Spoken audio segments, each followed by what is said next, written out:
Jeff Meacham Network's Multiverse of Media.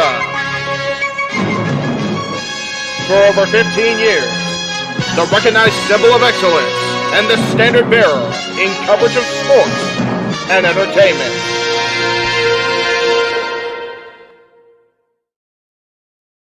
Hi there. How's everybody doing tonight? It is Thursday night. What the hell's today's date? February 8th, because the 10th is Saturday. Welcome to Meach's Musings across the Jeff Meacham Network, Multiverse of Media, all of our social outlets, and my shot is crooked because I suck. There we go. Yes, I'm pointing out my problems with my shot. Go fuck yourself over it. I don't care. That's 5-minute marks. I don't care. Anyway, hi, everybody. Hi, Dr. Nick, all the things. Good to see everybody. Hope everybody had a solid Thursday. Hope everybody had a wonderful majority of the week so far. We are approaching that weekend. It's about that time. You love to see it. The weekend's coming up tomorrow. Finally Friday, or damn near finally Friday. We will be free again. And the motor's going to be running for a wild weekend. And we'll talk about that during the shills because it is Thursday. It is time for the shill show. But before we get to the shills, let's talk about what happened out in Las Vegas today. Let's talk about what happened in Phoenix last night. And let's talk about what happened in, where the hell's TNA based now? Nashville, I think. Yeah, let's just talk about all the wrestling news. Let's do the thing. First of all, let me acknowledge everybody in the chat room tonight. Kat, it is always a pleasure, an honor, a joy to have you along for these crazy rides of mine, so thank you. Good to see Daniel in here. Good to see Matthew coming over from the other streams. Good to see Ram Jam, and good to see Matt Helms. And yes, I agree with Matt Helms, as I do every stream. Like, subscribe, turn on that bell. That way people can go ding dong like Bailey. And I'm going to go ahead and pop a top. No, I'm not drinking. I am shilling for the board member of TKO because I love this energy drink, by God.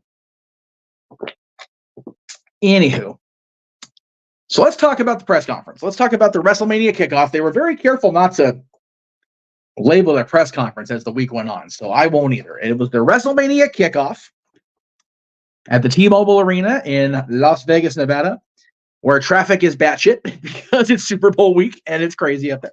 And the Super Bowl 58's at Allegiant Stadium in Las Vegas, so it was nuts. And you know, the press conference kind of was what it was. I took some detailed notes where I had to. I actually took notes throughout the whole thing. Then I realized that everything before Seth Rollins came out was kind of freaking useless, if we're being honest. And that's no disrespect to Bianca Belair or to Rhea Ripley or to Becky Lynch, but nobody really. There were pops, there were cheers, there was fan interaction, but it really felt like we were in the appetizer portion until Seth Rollins came out for the main course of the evening. And unfortunately for Seth, it came off like Seth was the garnish on that plate, and he's the world heavyweight freaking champion, which is ridiculous. To King Mike's point, he seemed like a mid-carder out there. He really did. But it looks very much like we're going to have Becky Lynch versus Rhea Ripley at WrestleMania. Should Becky win the Elimination Chamber match on February 24th? Looks like it's going to be a thing. We don't know. Bianca's WrestleMania future is still to be determined because we know Bayley has made her choice of Io Sky for her WrestleMania earned opportunity at the Royal Rumble. So then Seth Rollins came out, kind of riffed very briefly for Seth Rollins and called Cody Rhodes out. Roman and Paul Heyman came out instead, acknowledged me. Roman said that Cody's indecision has taken that decision out of his hands. It's now Roman's choice. Roman chooses The Rock. Rock comes out, and I am going to puff my big old man boopy chest out big here and say, you just need to freaking wait. The Rock did not say jack shit on SmackDown a week ago or whatever it was now, nor did he really say anything until this morning on the Pat McAfee show when he really turned up the juice on the heat and the heel tendencies of the old Hollywood Rock, but with a little corporate twinge now because he is on the board, as we know. So The Rock, very, very matter-of-factly pointed out the Bloodline family tree. I thought that was cool as a history buff of wrestling. I thought that was freaking awesome. It was super cool to see that happen. And, I was kind of like, okay, I guess they're going to go with Rock and Roman, and I have to just be that guy and be okay with it. And then The Rock said the thing. He did the thing. He said, you guys have to recognize that my family is the dominant family, or him is dominant family, the only dominant family. And I was like, oh, that's a Cody trigger. That's a Cody buzzword.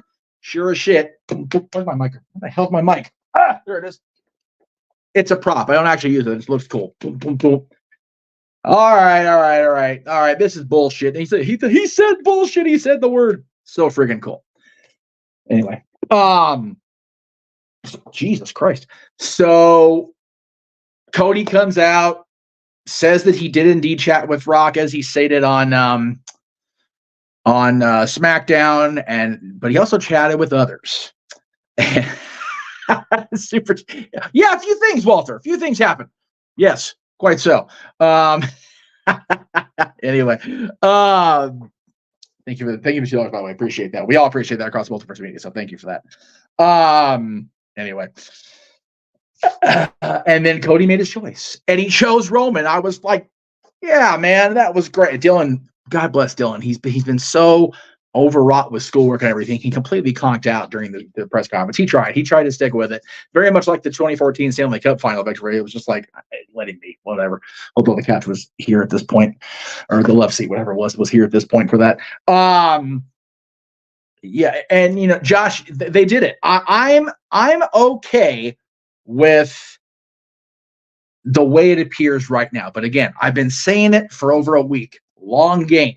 Wait it out. Let it play out. Let it cook, as the kids say. Walter said it quite a bit during the DQ stream tonight. Appreciate that, Walter. Appreciate the plugs, by the way, for No DQ very much. Thank you, guys. I know I did a super chat for it, but I still got more plugs after that. So thank you to everybody at No DQ. And I do, again, apologize for my high sodium content comments throughout the stream, because I was in a shitty mood even before that stream started. It's been a very bad freaking day. But anyway, so Cody has now chosen Roman Reigns, and Cody and Rock had words, and Rock slapped, and I mean Stephanie McMahon level slapped Cody right across the face, knocked him down, if I remember right. And then pull apart, Pierce and Hunter and Aldis are up there, and everybody's pulling everybody else apart. And again, Seth's just kind of there, getting punked on by Roman, getting punked on by Rock. And then they go to the back. And thank you again, Walter, for the $2 super chat. Much appreciated. Thank you, sir.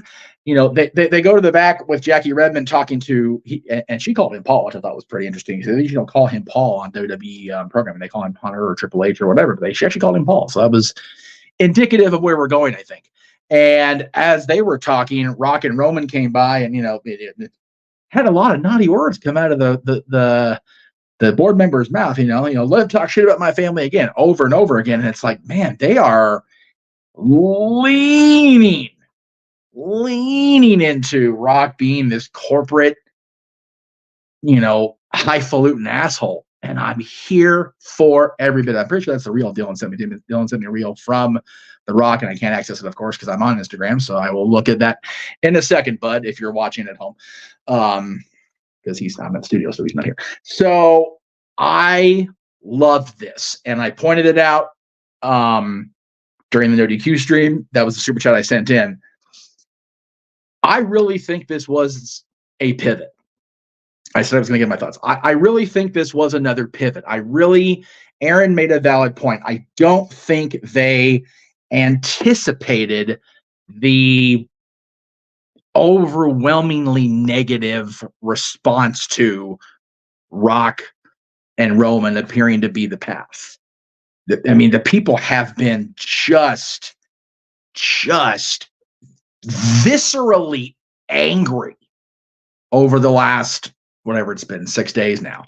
Just ungodly pissed about all of this.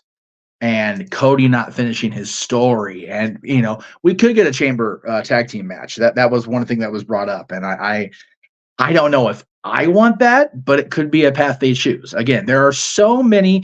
We kind of went around the table a million times on this on Saturday Open Mic Night, and there will be discussion about the Open Mic Night this Saturday. I'm only doing this now because I am unable to be part of this Open Mic Night this weekend because I have a gig, and we will get to that in the short here. I really think that it was a pivot. They were not anticipating the overwhelming response in the negative to what happened on SmackDown with The Rock and Roman's confrontation. So they took the week. I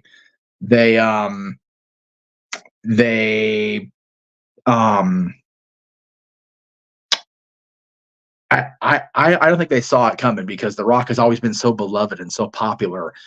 Even when he was doing the Hollywood thing, people still cheered for him because it was in the context of the story. But,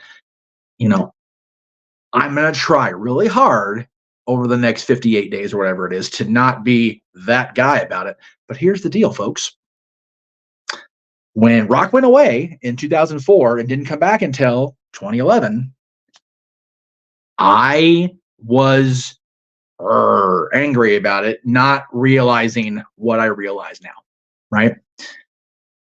You guys are doing that to him now, even though he's back involved, even though he's here and involved in the story.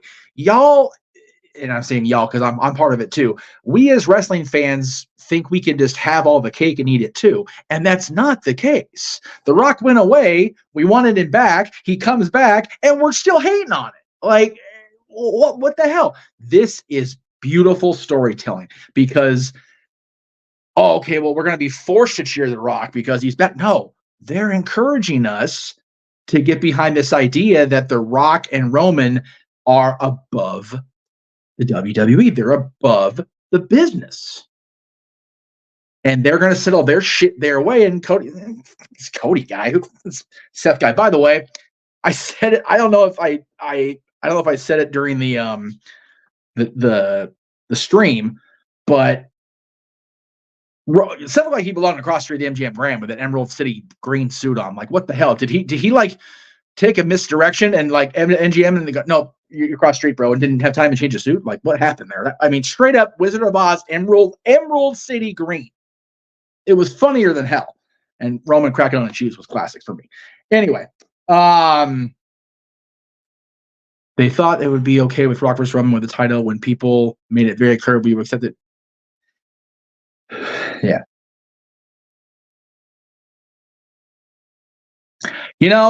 I thought that when they put the tree up, Walter, about having the bloodline have that, because that was a really cool. I want that like for a shirt or a poster, because people don't understand how truthful that part of the segment was. The bloodline runs deep. It's even pretty accurate on the Wikipedia side of things. So if you go look at that, how the Anawahis and the Maivia families, they gave Peter's real name on the tree. I didn't see it because my blind is bad, but I'll go back and look at it later and watch it back and get the thing. But yeah, the families have been blood bonded. That's what they call it. They made a blood pact, a blood bond generations ago, and they are family in Miyagi forever. And I think that's super cool. And I think that them leaning into it with The Rock just taking this path, making this choice of how he's going to go is beautifully written. And again, we still don't have all the answers. To your point, Matthew, where do we go with Drew? Have Drew and Seth face off now. I know we've kind of gotten that a bunch of times, but I'm okay with it happening again because it's the WrestleMania stage. And Drew McIntyre in a championship match on the big stage in front of people is cool by me. No, I 100% disagree with this. Roman going to Hulk means he's champion till September. His reign as the champion was already and has been stale, I will even say, since he beat Cody last year, because everything since then has been feel like we're treading water. So the only reason I'm more invested now, King Mike, is because of this wrinkle with The Rock and the wrinkle of he's involved in defending the family and fighting for the family. That was pretty cool. God damn it. Pretty cool to see Jacob Fatu and Trinity and the Snuckos and everything. That was really something truly special. But yeah, it's there are definitely more questions than answers. It's very much a Roddy Piper stream. Seth versus Gunther is intriguing. I just don't know if I want the Warrior Hogan moment for that match. Because I think Gunther beating a less than 100% Seth, unless the match is a banger, does neither of them favors, unfortunately. But if Seth can get the knee ready to go, I'm here for it. 100% ready for it. So there you go.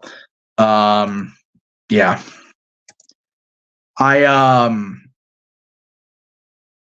We'll see how it goes.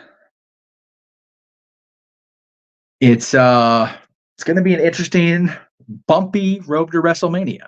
And again, where does the Mr. Money in the Bank cash in? So many questions that we still don't have answered as the WWE files out of Vegas and the NFL files in more, because there's no less traffic now. It's going to be even crazier now. So good luck in Vegas if you're out there. I'm not going near that damn city right now. Now, the other news in wrestling. First of all, great Dynamite last night. Hell of an episode of Dynamite. Loved seeing Sting and Darby Allin become the AEW Tag Team Champions. Steve Borden is a crazy man, 64 years old, doing balcony dives. He's a madman. I love Sting, but he's crazy. Darby's always been crazy.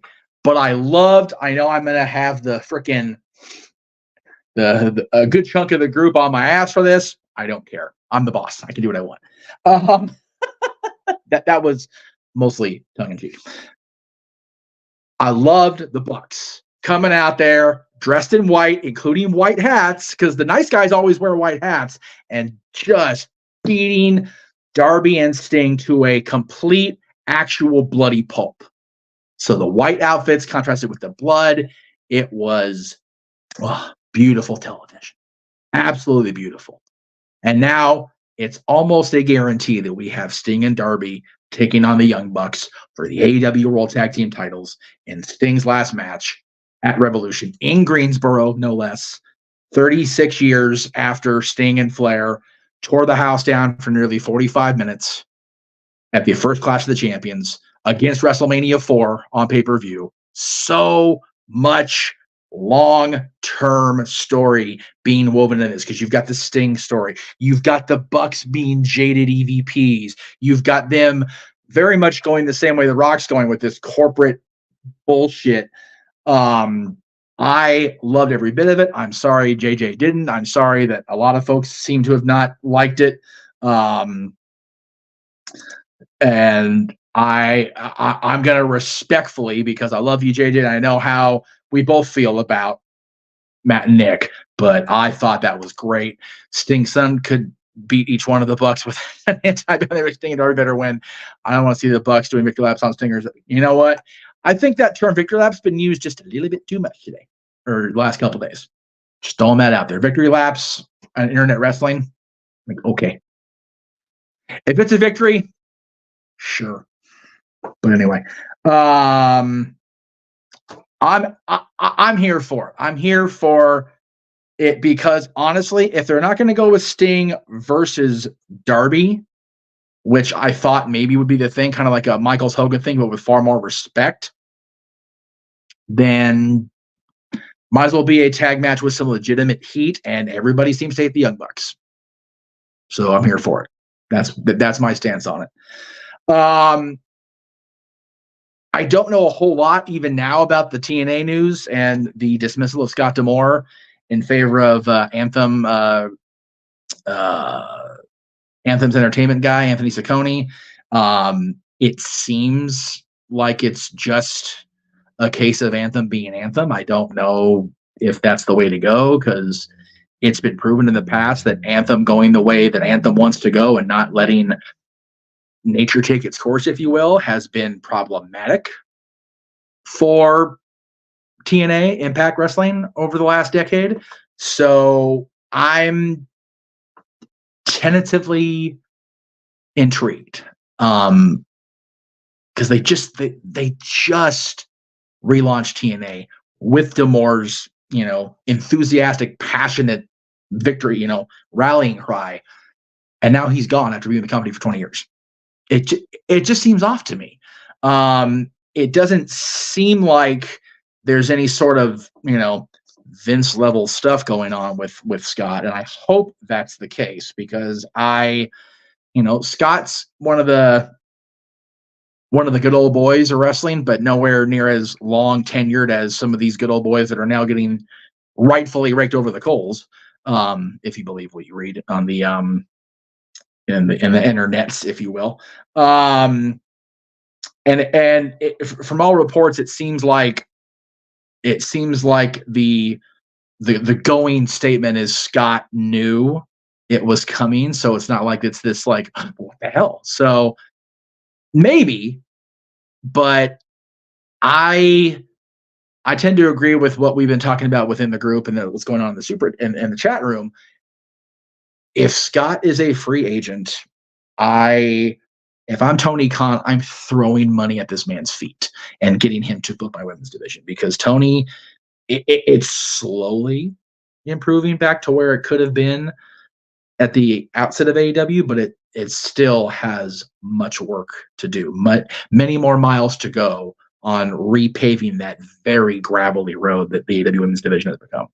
So if I'm AEW, if I'm Tony Khan, I'm throwing more money at Scott D'Amore's feet than I even know what the hell to do with. I'm 100% serious when I say that.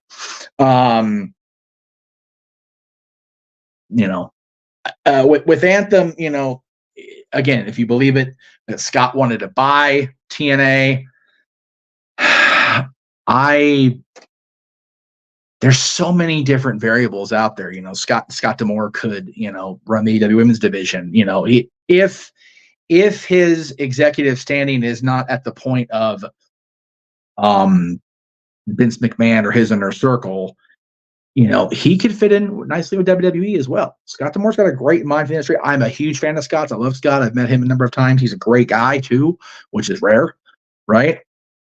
So I would think, like Mercedes, and I love people that like Mercedes, but that's a very valid point, Matthew. Tony should be spending more money on Scott D'Amore than he should be bringing in Mercedes Moné. I actually agree with that, and I'm a Mercedes Moné fan. I know people aren't fans of the walkout. I wasn't either, and weren't fans of her perceived reported attitude in that walkout. But you know what? You need somebody that can book the division before you start building the division itself. And yeah, you sign Mercedes, then you get Scott to book it. Money. But maybe that's just me. I don't know. Anywho, where we got here? Just as I saw one come in. I'm going to get the comments over here so I can see them while I will. That's another good point. Let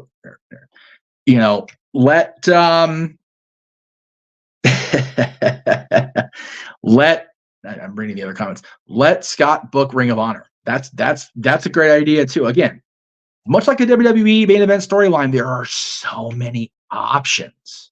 There are so many ways Scott D'Amore's path can pivot, and that's great. That's great for Scott. It's great for wrestling. Scott D'Amore is great for wrestling, so I think wherever he ends up will be good for everybody. All right. If for whatever reason the logos change or the background colors whatever change, I do apologize. Because I realize I don't have the graphics in where I need them. Oh, it's blue. It's pretty. If you lose my shot here, bear with me because we're alive, pals. Let's see what we got here. Did not touch on that, Josh, but I will go ahead briefly before we go to the shills. I'm okay with Brian being part of it. Again, I got to meet Brian at WrestleMania. I like Brian. I enjoyed the majority of what he contributed to WWE programming. So if he's part of it, cool. I'm okay with Mr. Geewords, as they call him on at free shows. I'm okay with that. All right. So let's go ahead and do the thing. Tomorrow, in addition to JJ's recap of Impact, which he got to watch before I went live here at the request of him and many others. They wanted to wait till Impact was over. So there it is. He'll be coming back tomorrow morning at 9 a.m. Pacific, noon Eastern, along with all his other reviews for the week. It was kind of a crazy week with technology and weather, so catch up on all his archives over at the Costume Studios YouTube channel. Please go check those out tomorrow morning after his review on For the Love of Wrestling of Impact, TNA Impact. He and I and his father, the senior, Mr. Williams, will be on the Dad's Not Always on Wrestling, talking about our top 10 Beatles songs, because tomorrow, February 9th, is the 60th anniversary to the day, or the date rather, not the day, I don't know what day the Sullivan Show was on. We will be talking about the anniversary, 60 years of the Fab Four's first appearance on the Ed Sullivan Show, which made their career. By the way, yesterday, JJ informed me, and I think he informed us during the stream as well. Yesterday was the 60th anniversary of the Beatles landing at the airport that is now known as JFK International Airport. So really friggin' cool that the Beatles are still the Beatles after 60 years. I think it's really cool. We're going to talk about the Fab Four in depth tomorrow morning. That's all of a sudden. Okay, so there you go. So it's almost to the date and the day.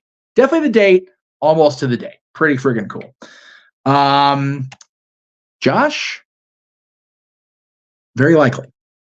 Highly likely in all likelihood. It depends on myself paying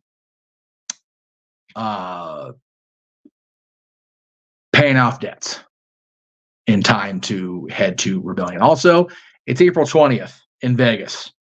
It's a little dangerous for me. Just throwing that out there because I don't do that, and a lot of people are going to be. So I might get back to the room with too much of a contact high to do a live stream, but we'll see. You never know with me. Stranger things have happened. So that's tomorrow. Saturday, of course, we'll be back live with open mic night as we do. 11 o'clock Eastern, 8 Pacific. JJ hosting and moderating as only the Renegade of Wrestling can do. So please check it out for that. As far as my reasoning for not attending open mic night this week, it probably in its entirety, unless I can sneak away, is Saturday night out at Yamava Casino, Rock and Brews to be specific, the legendary, reunited Quiet Riot will be there. And opening for them will be our buddies, friends of the channel for years, Paradise Kitty. So please, if you are in the area and for whatever reason you are able to do both, please come check us out over at Rock and Brews at Yamava Casino in Highland.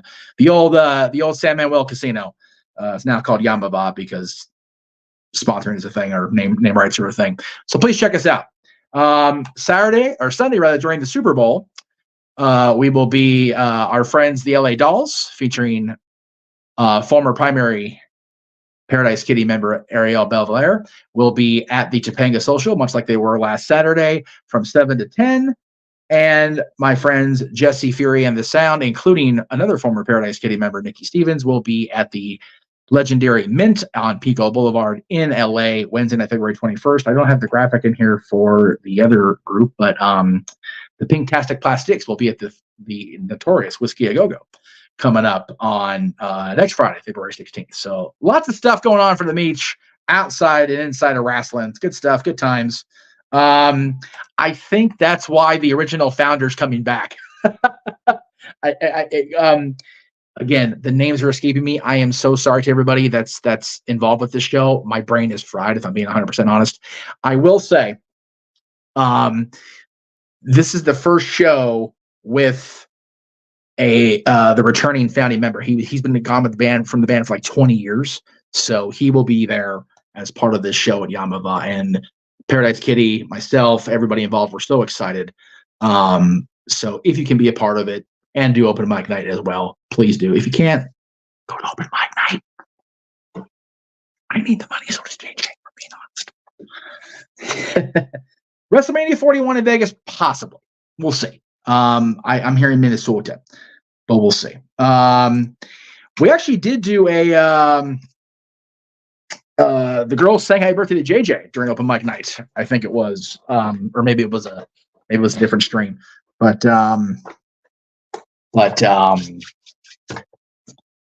again, Paradise Kitty's thing is the Guns N' Roses tribute. So we'll get on that. Shane says, if I ever come out, I'd love to go to the Whiskey a Go-Go. I'll tell you what, I won't speak ill about attending shows at the Whiskey. Working the shows as a band or merchandise sales bands, it's a rough night. Load in sucks because it's a tight little space. So, but the Whiskey's got so much history behind it. You know, I can't say enough good things about the history of that place, and it's going to be cool to be back there next Friday night. So I'm looking forward to it. Never a bad thing to get comped, right? Gotta have friends in high places sometimes.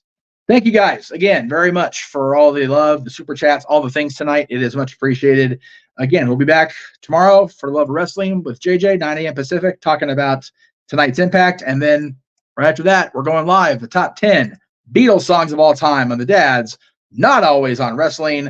This is Jeff Meacham. You've been watching the Jeff Meacham Network, and I thank you very much. Have a wonderful rest of your Thursday night, and we'll see you in the morning. The Jeff Meacham Network's Multiverse of Media. For over 15 years, the recognized symbol of excellence and the standard bearer in coverage of sports and entertainment.